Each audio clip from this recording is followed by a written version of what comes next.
So, mga Jai, ha? Welcome back to our channel. Magmaritis kami karon, no? So, ang dami kasi nagtatanong sa mga bagay-bagay. For example, doon sa airport, pagdating ay lipad niyo papuntang Finland, ano daw yung mga hinihingi ng mga immigration? Tagalog ba to? nung pagdating namin ng immigration, hiningi lang nung immigration officer yung kontrata ni Mrs. Tapos bank statement niya, tapos yung visa niya. Tapos visa namin ng anak ko. Yun lang. Ticket. Tapos ticket. Yun lang. Tapos yung tax namin na binayaran namin, travel tax. Yun lang. Stricto ba yung immigration? Sa amin, sa base sa amin, hindi strict kasi comply naman lahat ng mga requirements namin. So, pero may nakatabi kaming parang strict yung immigration officer kasi kulang-kulang yung requirements niya. So, depende kasi yun sa mga requirements niya. Kung kulang, edi strictos talaga sila. Kinakabahan ka ba? Ba't naman ako ba? Hindi naman yun away. baka ma-deport ka, ma-deny. Hindi ako kinabahan sa immigration. Kinabahan ako na maiwan ako ng aeroplano. Okay, topic number 2. So, pagdating mo dito sa Finland, ano yung mga ginawa mo? Like, registration, yung mga ganon? First, dumating ako dito sa Finland, December 5. Tapos, December 7, nagpunta kami ng DVV. Nagpa-register para makakuha ng Social Security Number, Hinkilutunos. Yun lang. Tapos, after nun, sa DVV? After nun, dapat kang kumuha ng bank mo. Doon sa Helsinki na DVV, ano yung mga... Sa Helsinki na DVV, yung requirements doon is yung passport mo, tapos visa at visa ng misis ko. Yun lang. Hindi na ba hinahanapan ng yung tawag nito, marriage contract natin? Ay, hinahanap pa pala. Marriage Hinahanap contract. Oo, hinahanap yung marriage so, contract. yun yung mga kailangan mga Jai. Pag magpa-register kayo, pagdating ng pamilya nyo dito sa Finland, pagka-register, punta kayo ng DVV, nag-book appointment pala ako online sa DVV. So, nilagay doon kung kailan kami yung schedule namin is kailan, tapos anong oras kami pupunta. Tapos, ilalagay din doon kung ano yung mga kailangan yung dalhin. Tapos, doon sa DVV, sa Helsinki, may booth ng TA at saka school para sa anak ko. So, nagpa-register ako doon sa TA, doon sa DVV mismo na building, may booth doon ng TA. So, nagpa-register ako doon sa TA at saka yung misis ko naman, pina-register niya yung anak niya sa anak niya? Anak namin sa school. Sa school. Yeah. Pero yun pala, yung sa school na yun is kasi binigyan niya ako ng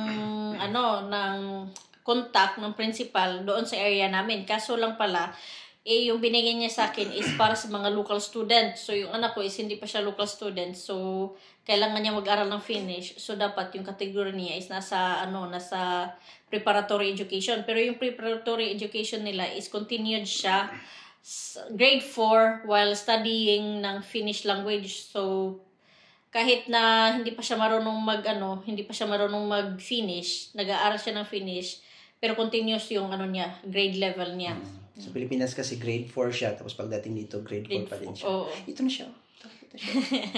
Talaga na ngayon, grade 5 na siya mga Jai. So natapos na din yung preparatory course niya. So nasa local school na siya. So normal school. Normal school. So ikaw, another question. Ano yung mga in-applyan mo sa TE? Paano ka naging tawag nito? Paano ka na sali sa integration plan ng TE? Integration plan ng TE. Doon mismo sa DVV kasi may booth doon, 'di ba? Sinabi mo na namin 'yon.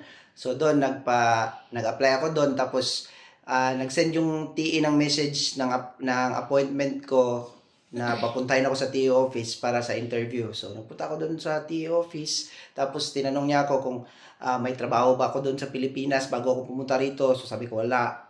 So ano yung dating mga trabaho ko doon, ano yung kaya kong i-speak na language, Tapos, yun, tanong sila lahat. Tapos, tinanong ko din doon kung makakatanggap ba ako ng allowance sa Kela. Tapos sabi nila is, pag na-approve yung integration plan ko, sila yung kukontak mismo sa Kela. Pero kailangan pa namin pumunta ng Kela para mag-ano din ng bank account.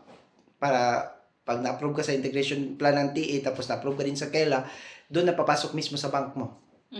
Yung sa Kela din kasi namin is kailangan namin mag-apply for Kila card. So, hindi kami makakatanggap kung wala din silang Kila card. So, nung pumunta kami sa Kela, nag-submit kami ng application for Kila card at saka yung tawag nito, yung parang notification na nandito na sila sa Finland. So, yung notification na yun, teka lang, may laagan nga nakaabot. Muna siya, ngamuang ko ang mga Zay. So, yun sa Kela, so notification, si Drysa is under sa kanya nung pag-apply. Kasi ako meron na akong Kela. So, yun, nag-submit din siya ng, ngayon? Parang hindi kami nakapag-apply ng Kela nang hindi pa dumating yung Social Security, di ba? So, yung Social Security, minsan matagal, minsan din mabilis. Ganito yung proseso ng Social Security nila dito, Social Security number, Hingulitonos nila. Kung pagdating mo dito is wala kang trabaho, walang school yung anak mo, matagal yung dadating. Sa case namin is wala akong trabaho, pero yung anak ko is na-enroll na sa school. So yun yung ipinakita ng miss ko sa DBV na may na-enrolled na yung anak ko. So, kaya mabilis lang dumating yung kilotonus number namin. So, yung sa school din ng anak ko is, kasi, di ba nga, mali yung nabigay nun sa education booth dun sa Helsinki. So, in-email ko yung educational director dito sa ISPO. So, dapat yun yung gawin nyo kung nasaan panig man kayo ng Finland para ma-advisean kayo kung ano yung mga dapat nyong gawin. So, yun. Tapos, nung nagpunta kami ng Kela, sinabi ng Kela na kailangan naming kumuha ng bank account. So, nagpunta kami ng Spanky. Hindi kami na-approve na kumuha ng bank account doon, mag-open ng bank account kasi hindi pa dumadating yung Social Security number ko. Tapos, kailangan pa din ng policy. Oo. Yun yung policy, yun yung police card. So, yun yung requirements ng Spanky na bank. So, kaya doon kami nagpunta sa Nordea na bank kasi walang yung Nordea, walang kuskus balongos. Walang pasikot-sikot. So, nag-apply ako ng Nordea, nag-open ako ng Nordea account. So, yun yung binigay ko sa Kela. So, yun pala guys, no, nag-apply din siya ng policy. Kailangan sa kanila yung policy kasi yung residence permit mo is hindi siya valid dito. Valid for travels lang siya. So, kung kailangan mo ng ID dito, kailangan mo kumuha ng policy. So, may policy siya, pero sabi ng police, nung kumuha na kami ng policy, i-apply ko din sana yung anak ko, pero hindi na pala, okay lang pala kung hindi na mag-apply para sa anak. Kasi yung sa mga minor, parang hindi na siya needed. So, siya lang yung kumuha ng policy. Tapos, yung process ng policy, pwede kang mag-walk-in, pero dapat, maaga. Maaga kang pupunta doon kasi maraming taong pumipila doon. Nag-walk-in ba tayo nun? Hindi. Nagpa-book? Nagpa-book. Pero pwede siyang walk-in. Okay. So, pero kung gusto niyo mas madali, tapos hindi kayo mahirapan pagdating nyo doon, mag-antay na lang kayo ng tawagin number nyo. So, magpa-book kayo. So, ano yung policy card mo? Kinuha mo ba doon or sinend lang sa... Sinend lang nila. Ay, hindi. Pinuntahan ko, binalikan ko. Kasi parang 1 week, babalikan mo para kukunin mo yung policy card mo. Tapos, after ng policy card, may lisensya na kasi ako sa Pilipinas, driver's license. So, after nun, pinakonvert ko yung license ko dito sa Finland. So, yun pala din, mga Zaino, nung nakuha na niya yung policy niya, bumalik kami sa Nordea. Kasi sabi ng Nordia, pwede siyang ma-openan ng account pero dapat siyang bumalik sa police para i-activate nila yung online banking. Ay, oo. Kasi hindi siya pwede makapag-online pag wala siyang police. So, need talaga yun. Tapos, nakapag-open din siya sa Spanky na bank account. So, dalawa yung bank account ko ngayon. Yung Nordea ko, dun pumapasok yung Kela allowance ko. Tapos, yung Spanky ko, yun yung ginagamit namin pang bonus pag bumibili ng grocery. Pero, advice ko sa inyo, kung gusto niyo ng bank, mas maigi yung Spanky kasi yung Nordea may deduction siyang 4 euros every month. Parang nag-increase sila ata into 5 euros. 5 euros na, oo. Pero, yung advantage lang sa Nordea is kung gusto niyo kumuha ng bahay, sasakyan, parang mas mabilis siyang mag-approve compared sa Spanky kasi yung sa Spanky, nagtry ako mag-home loan, hindi ako in-approve kasi hindi ako Finnish speaker. So, wala daw silang kontrata na English language. So, in-offer lang nila yung mga, tawag nito, yung mga loan na ganun is para sa mga citizen or yung nakakaintindi talaga ng Finnish tsaka Nordea. Tawag nito, Swedish. Nordea. Yun. Yung mga Jai. Pero iwan ko lang sa mga ibang, sa ibang mga, tawag nito, Pinoy na nag-apply sa Spanky, pero based sa experience ko, hindi nila ako tinanggap. So, ang tumanggap sa akin is Nordea. Tapos about sa license, driver's license, dapat bago ka pumunta rito sa Finland, first time mong pumunta is may lisensya ka na sa Pilipinas. Kasi pag pumunta ka rito ng Finland, tapos wala kang lisensya, tapos uwi ka ng Pilipinas, saka ka kukuha ng lisensya, tapos babalik ka rito, hindi na pwedeng i-convert. Yes. Yun yung pinagsisisihan ko mga Jai. Dapat pala kumuha na ako ng driver's license nung umuwi ako ng Pilipinas. Kasi ngayon, kahit pag gusto ko pang kumuha ng lisensya doon sa Pilipinas, hindi na nila yun i-accept. So, sa kanya, hindi na siya need mag-aral. Lang. Tawag nito, Kinonvert lang yung license ko sa Pilipinas. Yes. Tapos nasa 14 days lang sa kanila pinaposte. Pinadala nila sa bahay yung mismong card ko.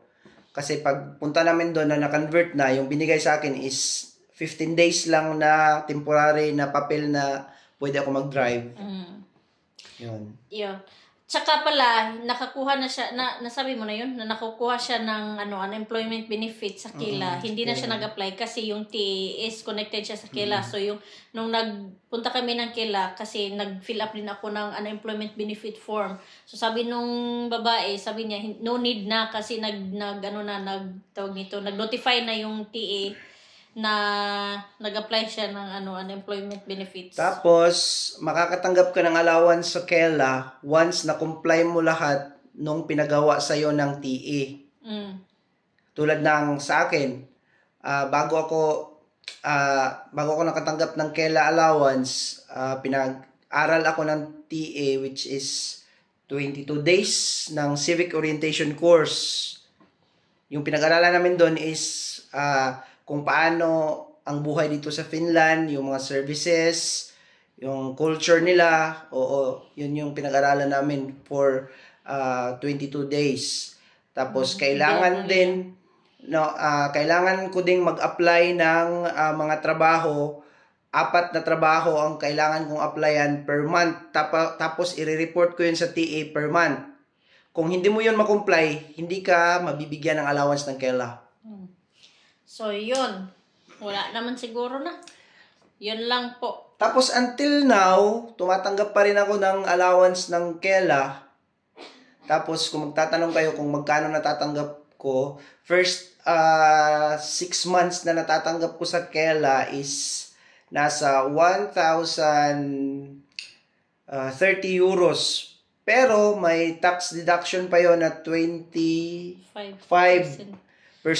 ang tax. So, yung net na natatanggap ko is 860 euros. 20% Pero, siguro sa iba. 20 Tapos, ngayon is, dahil nagbago na yung mga nakaposisyon ngayon sa gobyerno, sa parliamentary house nila, may isang politiko na ganyan. Cut ang budget. Oo, pinutol nila yung ibang allowance na ano namin, yung additional allowance namin. So, yung natatanggap ko na lang ngayon sa TE is 750. Mm.